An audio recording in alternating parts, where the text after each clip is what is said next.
Intéresse à l'actualité, notamment, vous le savez, le nombre de blessés après l'incendie survenu à Kaloum.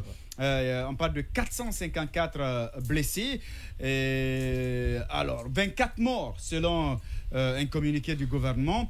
Pendant ce temps, on parle toujours aussi, il faut le rappeler, des portés disparus. Globalement, Thiernon, est-ce qu'on va dire que cette situation a été mal géré ou tout au moins le volet communication n'a pas fonctionné?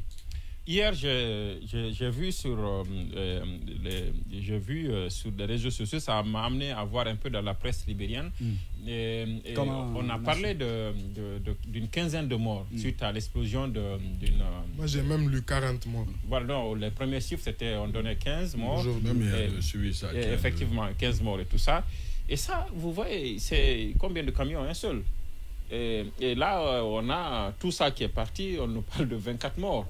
Je ne sais pas, mais c'est pas un indicateur. Laissons peut-être ces suspicions-là, peut-être ce complotisme-là qui consiste à penser qu'il y a un complot partout. Allons sur les faits. Ouais. Les faits, c'est que le Premier ministre lui-même dit qu'on a plusieurs de nos compatriotes sous les décombres. Il l'a dit clairement à l'Assemblée nationale, au CNT. On va dire devant même les représentants. Oui, bien sûr. Et là, on n'a parlé que de 24 morts.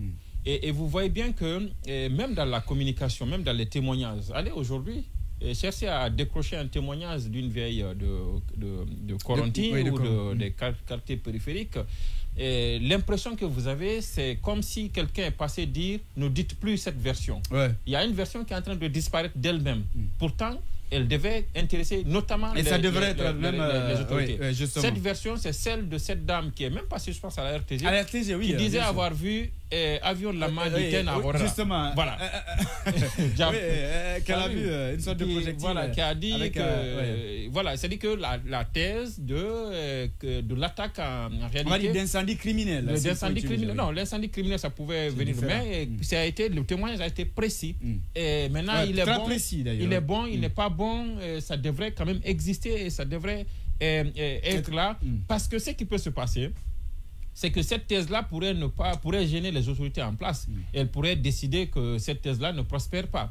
Mais bon, alors qu'on a besoin des faits. Mais elle pourrait même aller, les autorités, vous le savez, peuvent aller jusqu'à même demander au ministre de la Justice ou en tout cas à l'appareil judiciaire de mettre de côté cette enquête qu'on a ouverte. Vous savez que l'État peut le faire. Ils peuvent vous dire, bon, cette enquête-là, pour des raisons de sécurité d'État, mettez de côté cette loi. Mais 10 ans, 20 ans après, si des témoignages existent, ça pourrait aider de nouvelles autorités qui viendraient à la place du CNRD, qui voudraient voir clair dans ce qui s'est passé, de rouvrir cette affaire-là et d'avoir accès à tout ce qu'il y a comme témoignage autour de cette affaire-là. En fait, parce que tôt ou tard, il faudra faire la lumière sur ce qui s'est passé ce jour à Kaloum.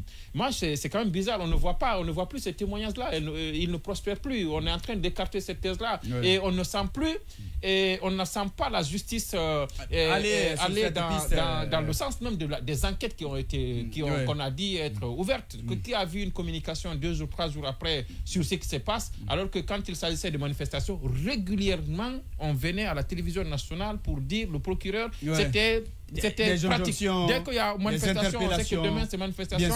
Le soir, on sait qu'on s'attend à une communication du procureur ou alors de tel. Mais on n'en parle pas presque. J'ai l'impression que le volet judiciaire de cette affaire, le volet éclaircissement autour de cette affaire, c'est une impression que j'ai, n'intéresse pas beaucoup. Ça, c'est la première chose. La deuxième, quand le Premier ministre lui-même avoue qu'il y a beaucoup de nos compatriotes qui sont sous les décombres, j'aurais bien aimé que quotidiennement, que le gouvernement nous dise combien de personnes manquent à l'appel. Parce qu'on a au moins l'effectif des travailleurs c'est la SONAP qui gère, mais son siège n'est pas là-bas, mais de services ceux qui sont sur le site. Ceux qui étaient sur le site, les gardiens, ceux qui devaient travailler ce jour-là la nuit, les chauffeurs qui étaient là.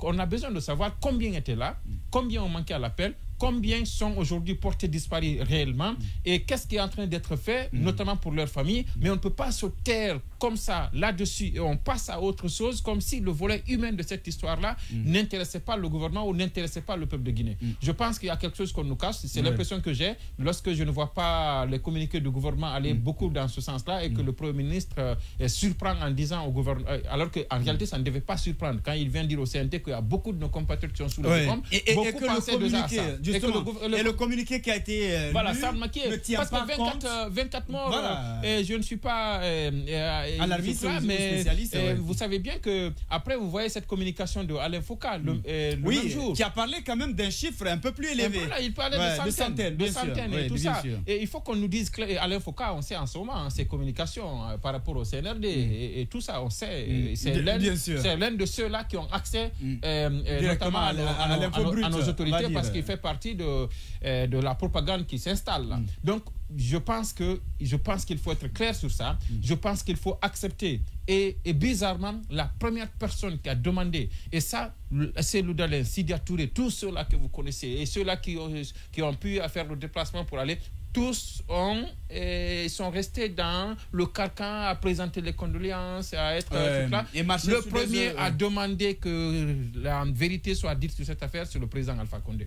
Et lui, il vient de quitter le pouvoir, il sait de quoi le pouvoir est fait. Bien sûr. Et je pense qu'il a raison, et tout le monde doit aller dans ce sens-là, demander à nos autorités les comptes, qu'on nous dise effectivement ce qui s'est passé ce jour-là, parce que bizarrement, ça s'est passé comme si, je vais dire, en tout cas, beaucoup ont on a comme l'impression qu'on a envie aussi de l'utiliser comme une opportunité. Exactement. Pour...